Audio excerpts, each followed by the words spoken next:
Caryn FitzGerald is an author, speaker, business strategist, and leadership coach. Connect with her at coffeeandcoachingradio.com. Welcome to Coffee and Coaching with Caryn. Grab your favorite mug, sit back, and enjoy. Now here's your host, Caryn FitzGerald. Good morning and welcome to Coffee and Coaching with Caryn in Texas with Mike Robertson. And Mike is a musician and the author of 3 books, a very gifted storyteller, and has more than 20 years of graphic design experience. He inspires and dazzles his audience with humor, insight, and he's got that artistic approach to the visuals. You know, the ones you don't like looking at? Well, he makes people come to their feet applauding in the middle of presentations because he is so gifted and talented. He is the author of The Pizza, the Peach, and the Platypus, which is a wonderful book on creating the wonder in your life, creating your life of wonder. I've read Mike's book, and I am very thankful that he's here with me all the way from Austin. Right. Yes. Good morning, Mike. Hi, Caryn. It's great to be here. Thank you for having me. You are quite welcome. I am super excited. Wow. Goodness gracious. You've got more than 5 lifetimes going on here in not very many years, because you're not as old as you think you are. No, that's true. I don't feel old. I've crammed it full as I could, and that's kind of the message that I have is your life can be as interesting as you want it to be. You know, I was reading your book, and I have to tell you, I made notes. And let me pull up my little note sheet here. The Pizza, the Peach, and the Platypus. And we're going to get started. I have a few questions for you. But we're going to talk about this book because you had me sitting reading this book, and people were coming up to me. I was actually in a public place and on a little break, and people were coming up to me to try and talk to me. And I found myself putting my hand up, my finger in the air going, one minute. I want to read some more. You captivated me. Good. I'm super excited. So let's get started here. Let's give us a little foundation. You are a professional speaker. Right. But that's not how you started out. No. So tell us a little bit about yourself and your background, because you've got a very interesting background. Well, I'm a lifelong Texan. I grew up in mostly small towns in South Texas and was from an early age, I loved standing in front of people and doing something. I did magic when I was a little boy, and then I eventually took up the piano and the guitar and singing and got into music for a long, long time. But speaking seems to be really where I am most fulfilled and probably most effective. So it's been kind of a long route to get here, but it's been fun all the way. Well, and I can see why speaking is effective for you, because you have just this face of, there's just something so attractive. You've just got this great warm smile, and there's a warmth about you. And we just met for the first time, 10 minutes ago. Yeah. We've spoken on the phone. There is a definite warmth about you, and everything you're doing is just radiating through you. So I can understand why speaking for you is so effective. Audiences must just hang on every word. Well, I could never speak about something that I was not passionate about. And that's the problem, I think, with a lot of people's lives. They do something that is not their passion, and then they wonder why their life is not more exciting or more thrilling. And I decided instead to find out what was thrilling to me, what was exciting, and how do I make that my life. Oh, well, you know what? Tell me then. Tell all of us, what do you talk about? Who is your audience, and what do you talk about that captivates them and has them on the edge of their seat like I am now? Well, in the speaking business, I'm a maverick, because they keep telling us you have to find your niche, you have to find your niche audience, you have to narrow your focus to this particular brand. So you have to speak to nothing but insurance salespeople or nothing but medical people. I keep telling them my niche is everybody, because I believe every human being could benefit from learning to be more creative. And the purpose of my book is to show you story after story of ways that just being creative affected my life in pretty dramatic ways, and gave me great stories and great outcomes, from finding my wife to changing careers to starting my own business in a very unusual way. All of it comes just by thinking a little bit quirky and getting off the beaten path. This book, when you talked about your wife and how you met your wife, how you met your wife, but also how you proposed to your wife, I'm thinking that any gentleman who really wants to capture their love and get that woman to say yes, they need to read this. I mean, that story alone This book is, I mean, the book is worth its weight in gold, but that story alone is just incredible because, my husband proposed to me on kind of wandering on a beach, and it was, it was romantic and all, but, nothing like what you did. And I'm not going to spoil the movie. Good. People are going to have to read this. But that was pretty impressive because you ran into several obstacles trying to get that accomplished. Which is a lesson in itself. If the idea is great, don't let a couple of little no's throw you off the trail. Just keep pushing if you believe your idea is thrilling enough to be something wonderful. Well, and tell us now, how long are you married? In about 3 weeks, it'll be 27 years. So obviously what you did worked It because worked. she's hanging around. And when I tell that story to audiences, the women in the audience always go, oh. And the men go, thanks, dude. Thanks. Raise the bar high, why don't you? I can understand why. So tell us a little bit, what prompted you to write your book, The Pizza, the Peach, and the Platypus? Interesting name, by the way. Thanks. And I know where it came from because I've read the book. Yeah. So tell us what prompted you to write it. Well, I started speaking professionally a couple of years ago, 3 years ago, I guess.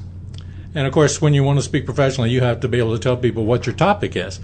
And I've never had a head for business. I'm not good at business, really. I'm good at life. I'm good at talking. I'm good at making people feel challenged and motivated to do something different.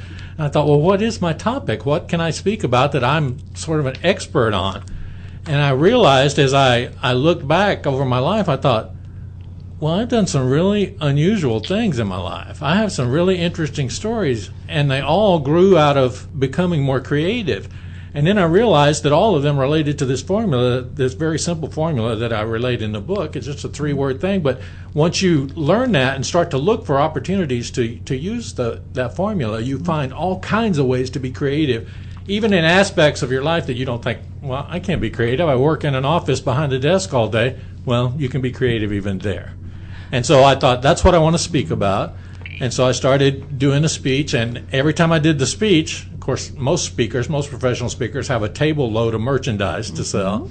I had 2 other books, but they didn't have anything to do with what I spoke about. One of them's a novel, one of them's a book of kind of humorous, inspirational essays. And so they would say, do you have a book on this topic? And I would say, I don't, but I'm working on it. And by working on it, I mean it's in my head somewhere. I've got to dig it out. And so finally this year I said, I've got to get this done this year. I've got to get out on paper all these things that are in my head. And so I worked on it real hard this summer, and we just released it last Sunday. I was going to say, this is brand new, and we're going to take a quick break, and then we're going to be back with Mike Robertson, who is the author of The Pizza, the Peach, and the Platypus, Creating Your Life of Wonder. Stay tuned. Coffee and Coaching with Caryn will be back after these messages. Looking to monetize your passions? Ready to get paid for doing what you love? Contact Caryn at coffeeandcoachingradio@gmail.com and get creative strategies for developing income while doing what you love. Are you looking for quality entertainment and activities for the entire family? Then come on down to the Plaza Theater Company and Plaza Academy Dance Studio, located in Cleburne, Texas. The Plaza Theater Company is an award-winning community theater that presents 10 productions a year, performing every single weekend. If you have a child that enjoys acting, dancing, or singing, then you can enroll them in the Plaza Academy Dance Studio. For more information, visit plaza-theater.com or call 817-202-0600. Dreaming of turning your book into an audiobook? Make it happen. More and more people are discovering the joy of audiobooks. They should be discovering you. Our professional personal service gives you just the audio product you've dreamed of. Check us out, voiceworkondemand.com. Welcome to Coffee and Coaching with Caryn. Grab your favorite mug, sit back, and enjoy. Now here's your host, Caryn FitzGerald. We are back with Mike Robertson, and Mike is the author of The Pizza, the Peach, and the Platypus, which is a fascinating book. And I was just telling him on the break that I normally will read maybe between 5 and 10 pages of a book, and that's just because of time constraints for me. I'll read 5 or 10 pages at a time, and I'll put it down, come back to it a few hours later, the next day. And your book, I will use the word captivated me. I could not put it down.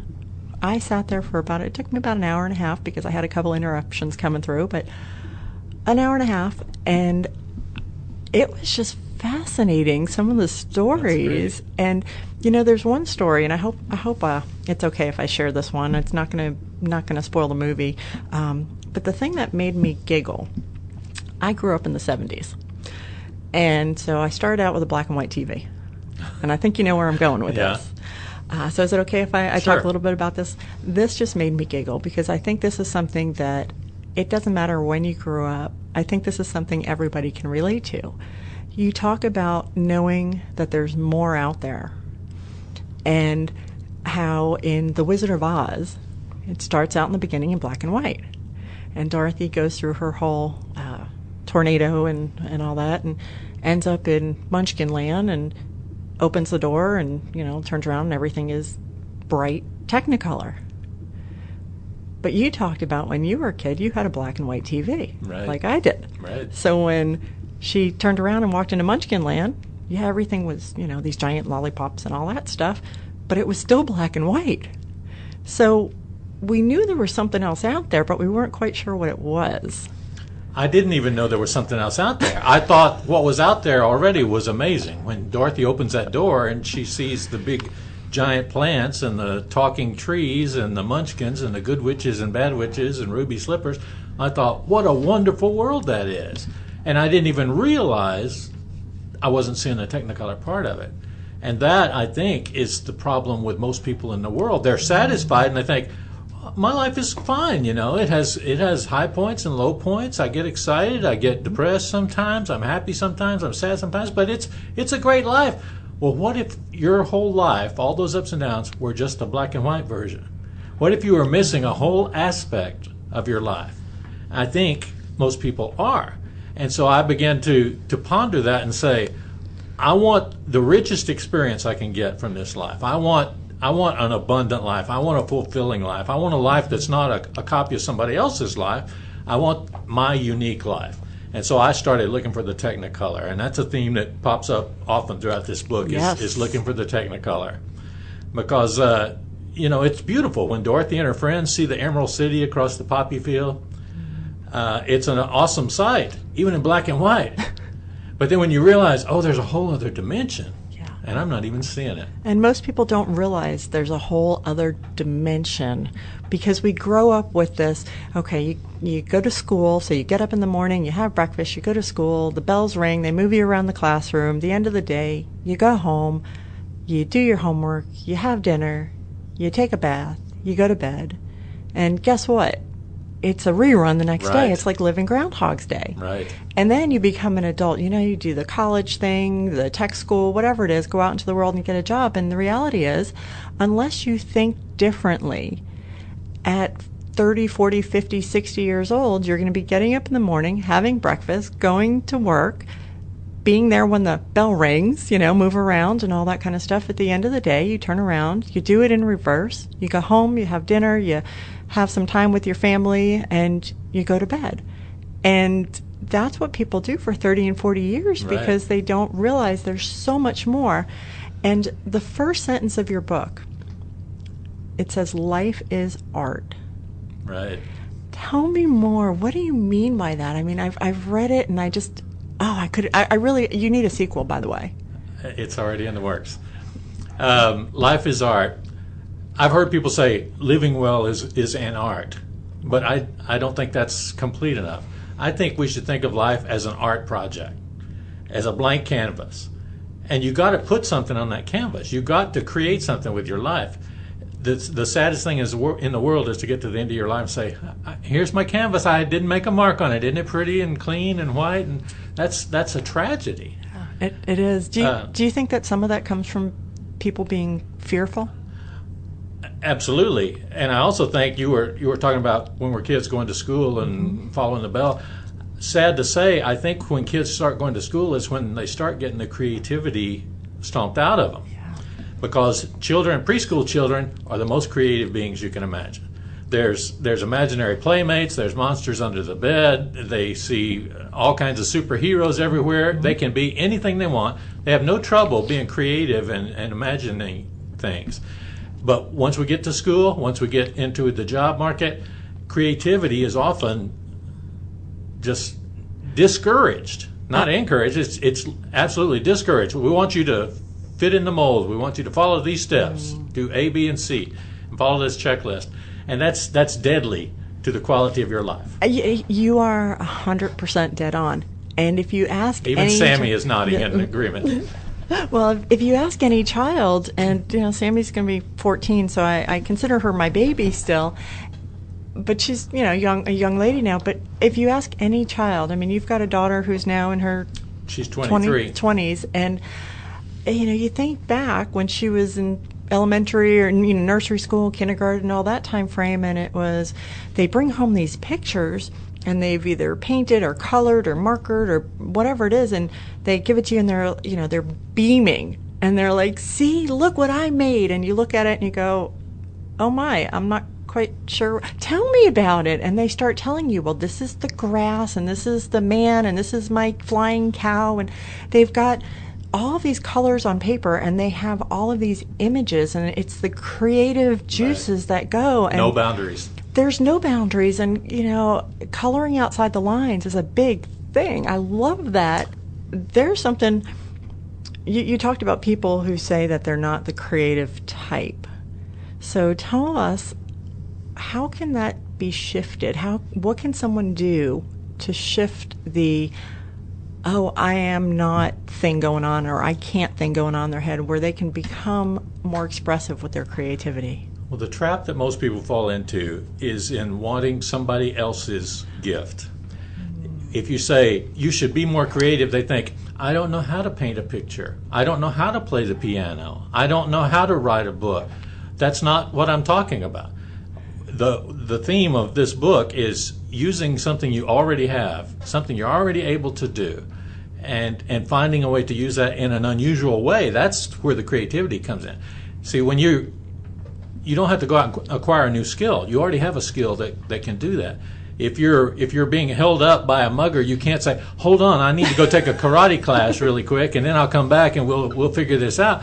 You can't do that. You gotta be prepared. You got to use what you already know. I tell the story in the book. This is one of the few stories in there that's not my personal story, but about a lady named Debbie. She was a young housewife married to a guy who was trying to make it in the business world, and she and her husband were invited to his boss's house one day. It was a mansion, and she was just in awe. And after dinner, she sat in the library. His house had a library. My house doesn't have a library. My house doesn't have a specific library. Yeah. There's books everywhere. Right. She sat in the library, and the boss said, "Debbie, what's your plan? What do you want to do with your life?" And she said, "Well, I'm just trying to get orientated." And he walks over to the bookshelf and pulls off a big dictionary and walks up to her and just drops it in her lap and says, "There's no such word as orientated. It's oriented. If you can't speak the English language, you probably shouldn't speak at all." And he turned around and walked out, and she burst into tears. But she said, from that moment on, I decided nobody was ever going to make me feel that way again. I want to change my life, but what can I do? So Debbie looked around to see what she could do that was different and better than most people could do. And the only thing she could come up with was what seems like a very simple thing. She said, "I can bake cookies. I bake the best cookies anywhere." She does. And so she started baking cookies and trying to find people who would buy her cookies.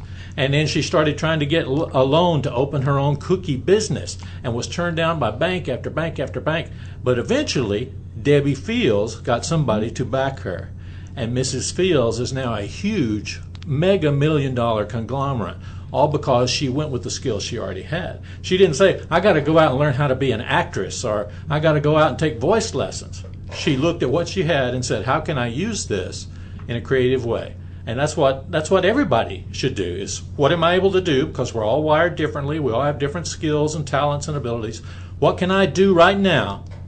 And then the question is, how can I do it in a different venue? How can I channel it into some way that nobody has thought to do before?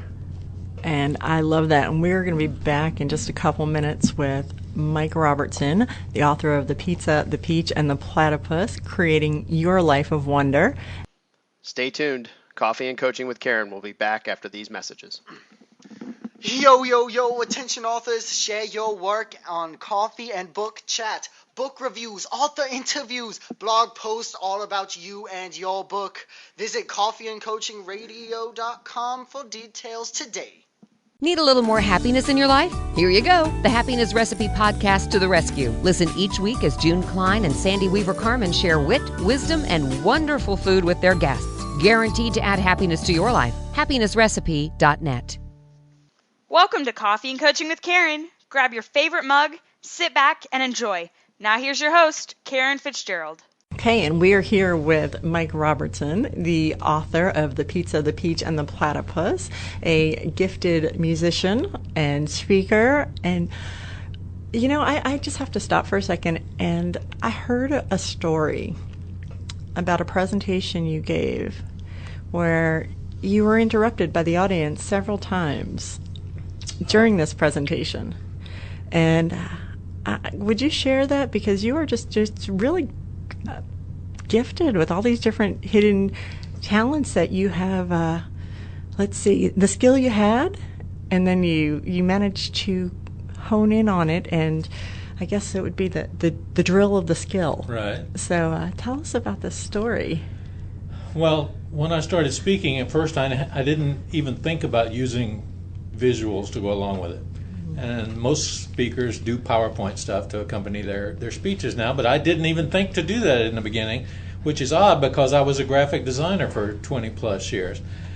And so I thought, well, you know, there's an element, there's Technicolor, literally, I could add to this speech. I could add something cool visually, and because I was a graphic designer, I knew I could make something that was better looking than most PowerPoint slides are. And so I started doing things in the classes I would teach at my church, and I would do slides that people would clap at a slide, you know, because it was so cool. And so I thought, well, I'm going to start using these in my presentations. And so I began to do that. Well, this summer, I managed to finagle myself with no credentials and no contacts into a breakout session, part of a breakout session at the National Speakers Association convention in San Diego. These are all professional speakers, all of whom earn much more money than me and are much better known than me. And so this is like the Tony Robbins type of place. Yeah, these are the people that I want to be like. And so I sort of faked my way into a spot on this program because nobody was doing what I was talking about, which was how to do amazing visuals. And so I had a 16-minute slot. Okay. And when I was introduced, I said, all right, I got 16 minutes to share 90 minutes worth of stuff with you. Here we go. And so I started showing them some of the possible things you could do with your slides as you spoke. And 4 times during the 16-minute presentation, these professional speakers interrupted me with applause just on the strength of what I put up on the screen. You ever hear anybody applaud at a slide? I have never heard anybody. The only slide I've heard people applaud at is, you know, the one at the end that says the end. You know, that's usually the one that gets the applause. So, 4 interruptions and then a standing ovation at the end, and people at the end saying, "Who are you? Where did you come from? How come we don't know you?" And people saying, "How much would you charge to redo my slides?" And I said, "Quite a bit of money." And they said, "Okay." And so it was sort of a very breakthrough moment for me, but it proves this formula I keep talking about. If you've got a skill and you do the drill work to perfect it, all you need is the idea, the thrill, to present it and get it in front of people and take you out of the black and white into the Technicolor. You know, can you just expand a little bit? It's skill, drill, thrill, and you talk about it in the book. Isn't it convenient that those words rhyme so I nicely? love that. Yeah, skill, drill, thrill is the simple formula that I talk about in the book, and it's sort of a guideline. I mentioned a little bit earlier, you have some skill already that you can do. Even if it's baking chocolate chip cookies, there's something that you're great at. So don't wish for somebody else's skill. Think, what do I have right now? Or maybe not even a skill, maybe it's a tool of some kind. You have access to a vinyl cutter. You have access to recording equipment. You have some tool that you can use. Well, then you have to do the drill to make sure your skill is in top-notch condition. Have you had the experience when a thunderstorm comes and strikes and all your lights go out and you go fumbling through the kitchen drawer for the flashlight and you pull it out and you turn it on and the batteries are dead. I'm lucky if I can find the flashlight in the dark. Yeah, me too. Or the candles, Where's the candles? Oh, we have no matches. You got to do the drill. You got to prepare it. You got to put oil in your car engine. You got to sharpen your sword, because you can't, when you're attacked, you can't say, hold on, I got to go sharpen my sword. You got to do the drill work. And so you have the skill, do the drill, and then that third aspect is the thrill, the idea. How can you use that skill that you've worked so hard to perfect?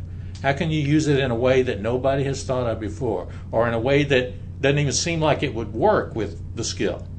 And that will lead you down some amazing avenues. I believe you. And one of the stories you share in the book is how your ability to do graphic design led you into a job that wasn't even a job when you walked in the door. Right.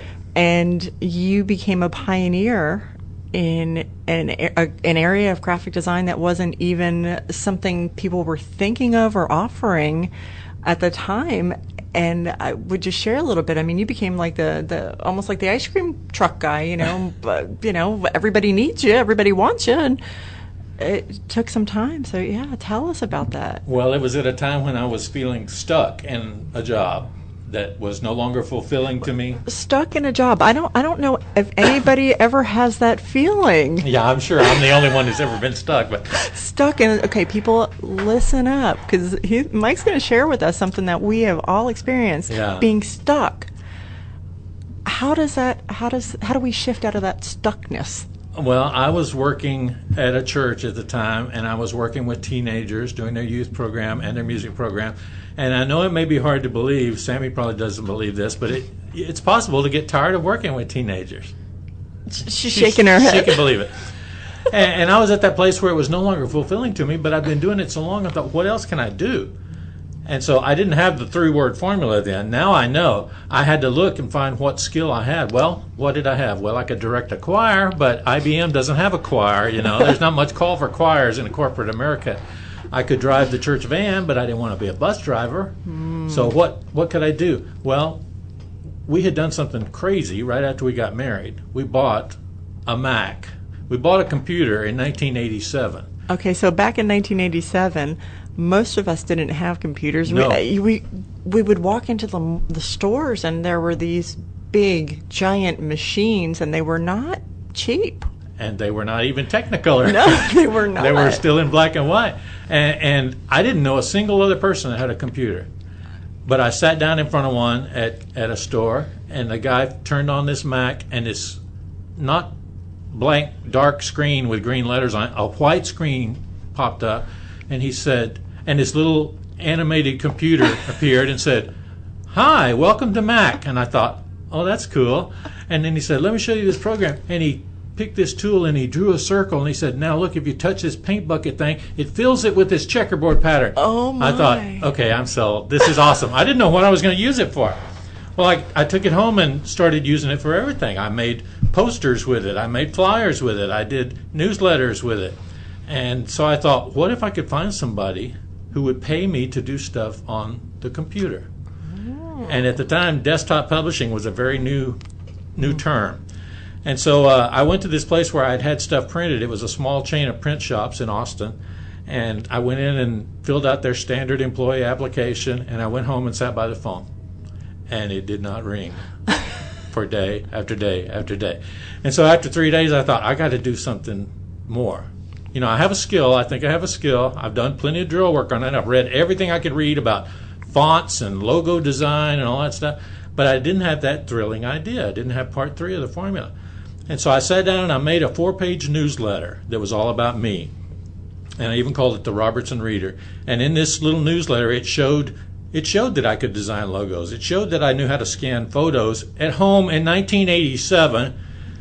I don't know if the listeners realize the magnitude. I think, those of them that are in our age bracket understand that this was just totally new breakthrough stuff. The technology I was using to scan photos, people look at me blankly now. I used a thing that snapped into your dot matrix printer in place of the ribbon, and you would roll a photograph in like a piece of typing paper, and it would zip back and forth across the photo and scan it into really low resolution into your computer. Wow. Yeah, that's some of the original technology diesel there. powered technology there. And so I printed this newsletter out, printed out several copies, and I took it back to the office of this print company, and the receptionist said, "Can I help you?" And I said, "Yeah, I want to leave this newsletter." And I said, "I also would be glad to polish the shoes or wash the car of anybody in this company." And when I said that, I could see heads starting to pop up above the cubicles behind her. And nobody asked me to polish their shoes or wash their car that day, but you know what? I would have. And you made an impression. I was on a mission. Yeah, I went home, and 3 hours later, the president of the company calls me and says, "Okay, I can see I need to talk to you. Can you come in tomorrow?" I said, "Sure." And so I went in and met with her, and she said, "I love what you've done here, but we don't have a place for it." I said, "Oh." She said, "But I do have an idea." And I said, "What's that?" And she said, "I've always thought it would be cool if somebody had a new business, if they came into one of our stores and said, 'I got this business. I need a logo. I need letterhead. I need business cards. I need forms. I need envelopes.'" I guess this was before the websites. Yeah. And she said, "Wouldn't it be great if they could sit right down beside a designer and watch their stuff being designed and walk out of the store with it in a couple hours? Do you think you could do that while you wait graphic design?" I said, "Absolutely." I had no idea if I could do that or not, but I said, "Absolutely." And so they cleared me a space in one of their stores. They got me a computer set up, and I became the very first, at least in Austin, while you wait graphic designer. And talk about trial by fire. When a person's sitting there next to you, paying you by the hour for you to design their stuff, you very quickly learn how to become fast and good at the same time.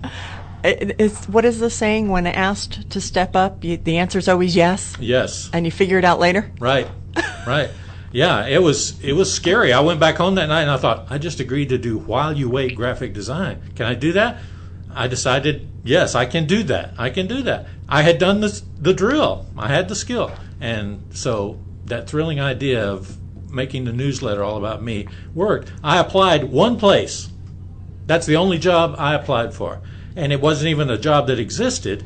And they ended up creating a position for me in this pioneering field of desktop publishing that was just about to change the printing business forever. It works. You can do things that you are better than you even dream about. When you follow this formula and channel your skill in a new direction, it's amazing the results that can happen. And Caryn, that's the last job I ever applied for. Every job I've had since then has come because somebody said, "We really like what you do. Would you like to come do it for us for more money?"